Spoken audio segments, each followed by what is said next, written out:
মুখ্য কৰি বিশিষ্ট ব্যক্তিসকল জুবিনৰ গুণমুগ্ধসকল সকলোকে মই শ্ৰদ্ধা জ্ঞাপন কৰিছোঁ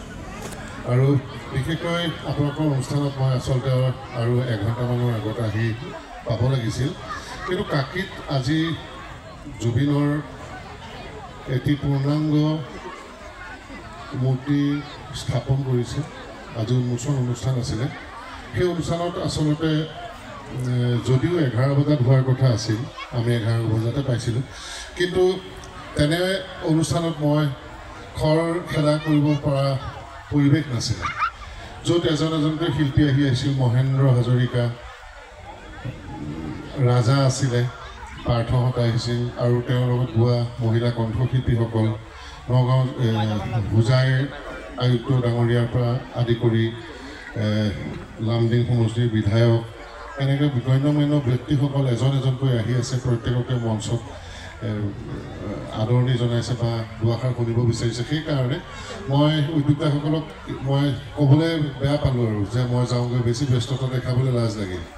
সেইকাৰণে অকণমান দেৰি হ'ল আপোনালোকে বেয়া নাপাব আৰু জুবিনৰ বিষয়েনো কি ক'ম আপোনালোকে এতিয়া ইতিমধ্যে বহু কথাই গম পাইছে যিবোৰ কথা আচলতে তেওঁ জীৱিত কালত কমকৈ গম পাইছিলে আংশিকভাৱেহে পাইছিলে তেওঁ খুব সুন্দৰ গীত গাইছিলে বুলি গম পাইছিলে তেওঁ ভাল চিনেমা কৰিছিলে বা বিভিন্ন কথা গম পাইছিলে কিন্তু সেইবিলাক কথাও আমি সম্পূৰ্ণৰূপে তেওঁ যি ৩৮,০০০ ৪০,০০০ গীত গালে তেওঁ যি কৰ্ম কৰি গ'ল মানৱতাবাদৰ ওপৰত প্ৰকৃতিৰ ওপৰত সমাজখনৰ ওপৰত তেওঁ যি চিন্তা চৰ্চা আমাৰ মাজত এৰি থৈ গ'ল এই কথাবোৰ একে সময়তে সেই সময়ত আমি গম পোৱা নাছিলোঁ কিন্তু এতিয়া আচলতে আমাৰ কাষতে যে এনেকুৱা এজন যুগপুৰুষ আছিলে সেই কথাটো আচলতে আমি অনুধাৱন সেই সময়ত যদিও তেওঁ ভাল শিল্পী বুলি আমি সেই সময়ত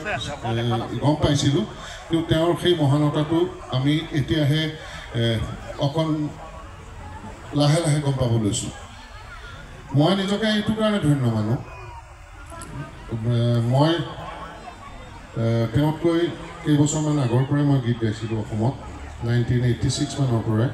তেওঁ 92ত যেতিয়া আহিছিলে তেতিয়াৰ পৰাই আমাৰ বন্ধুত্ব গঢ়লৈ উঠিছিলে একেলগে প্ৰায় বহু গীতত কণ্ঠদান কৰিছিলোঁ কাষতে আছিলোঁ গোটেই নিশা পাৰ কৰিছিলোঁ বিভিন্ন সময়ত আমি পাৰ কৰিছোঁ নগাঁৱলৈ আহে ৰূপক আমি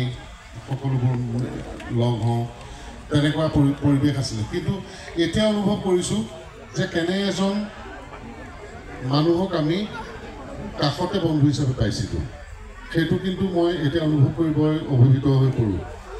আমি আচলতে বন্ধু হিচাপে গণ্য কৰিছোঁ লগতে মই বাৰে বাৰে কৈ আছোঁ যে শতিকাত এনেকুৱা মানুহ বহু জন্ম নহয় হয় এই শতিকাৰ মানে যুগপুৰুষ আৰু মই আজিও এটা কথা মই অনুভৱ কৰিছোঁ আমি এনেকুৱা এটা সময়ত আমি জন্ম ল'লোঁ আৰু অসমীয়া হিচাপে জন্ম ল'লোঁ অসমত জন্ম ল'লোঁ আমি ডক্টৰ ভূপেন হাজৰিকাৰ নিচিনা এজন পুৰুষক লগ পালোঁ জুবিন গাৰ্গক লগ পালোঁ আমি কায়িকভাৱে লগ নাপালেও বিষ্ণুপ্ৰসাদ ৰাভাদেৱ জ্যোতিপ্ৰসাদ আগৰৱালা এনেধৰণৰ কিছু ব্যক্তিত্বক আমি দেখা পালোঁ প্ৰায় 100 বছৰমানৰ ভিতৰতে এয়া অসমীয়াৰ কাৰণে অতি গৌৰৱৰ কথা এনে পুৰুষ আন সকলোতে জন্ম হয় কিন্তু ইমান এনেকুৱা ধৰণৰ লোক 100 বছৰমানৰ ভিতৰতে জন্ম এটা জাতিৰ কাৰণে কম সময় নহয় সেয়েহে আজি জুবিন গাৰ্গৰ মই উপলব্ধি কৰিছোঁ যোৱা এমাহত ভাবিছিলোঁ শিল্পী এজন ঢুকাই যায় তাৰ পাছত তেওঁৰ গীত মাত গাই থাকে কিন্তু সেই কথাটোৱে শেষ কথা নহয় তেওঁ গীতৰ লগতে তেওঁ সমাজৰ প্ৰতি যি দায়বদ্ধতা তেওঁ প্ৰকাশ কৰি থৈ গ'ল যি কথা কৈ গ'ল এইবিলাক সদায় প্ৰবাহমান হৈ থাকিব আমাৰ মাজত আৰু তেওঁৰ সংগীতৰ বিষয়ে মই এইটোৱে ভাবোঁ যেতিয়ালৈকে সংগীত চলি থাকিব সংগীত মানুহে ভাল পাই থাকিব অসমীয়া জাতি থাকিব তেতিয়ালৈকে জুবিনৰ গানৰ প্ৰাসংগিকতা আমাৰ মাজৰ পৰা নাইকিয়া হৈ নাযায় জুবিনৰ গীত নতুন প্ৰজন্মৰ বাবে অনুপ্ৰেৰণা আৰু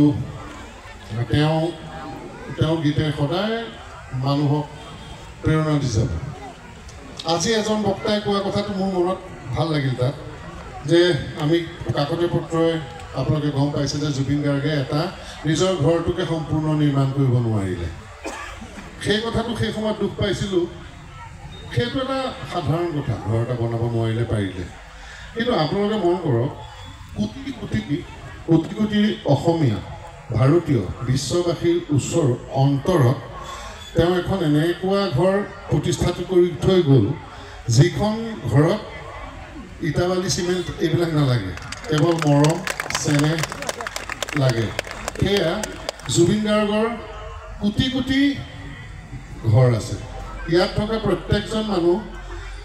বহু মানুহ আছে ঘৰত সোমাই আছে কিন্তু এই মানুহখিনি যে ওলাই আহি ইয়াত যিমানখিনি মানুহ আছে তেওঁলোকৰ অন্তৰত জুবিন গাৰ্গ আছে কাৰণে আহিছে তাৰমানে জুবিনে অন্তৰত ঘৰ এটা সাজি থৈ গ'ল সেয়েহে জুবিন গাৰ্গৰ ঘৰ অসমীয়াৰ বুকুত থাকিব সদায় আৰু ভাৰতীয়ৰ বুকুতো থাকিব আৰু বিশেষ নকওঁ তেওঁলৈ মই শ্ৰদ্ধা জনালোঁ আশা ৰাখিছোঁ তেওঁ সদায় কাললৈ আমাৰ মাজত জীয়াই থাকক ধন্যবাদ